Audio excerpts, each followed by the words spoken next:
How to convert Google Play balance into redeem code.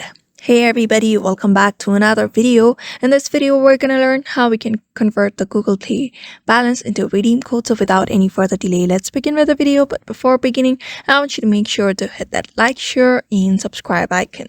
So first thing first, you need to open up your Play Store app. After that, you can see your profile. Just tap on your profile, and here you can see a bunch of options like manage apps and devices, notifications and offers, play protect, library, play pass, personalization, play settings, help, and feedback. So among this option, what you need to do select is payments and subscriptions.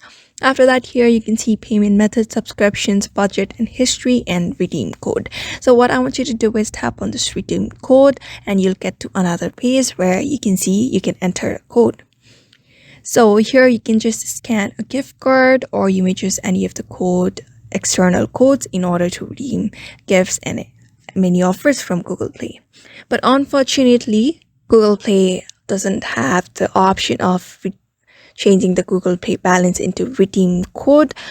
So there's no such way on how we can convert Google Play balance to redeem code, refund it, or transfer it to another account. According to Google Play, there is no such option till now. So that's it, and therefore I hope this video was helpful to you, and thank you for watching this video.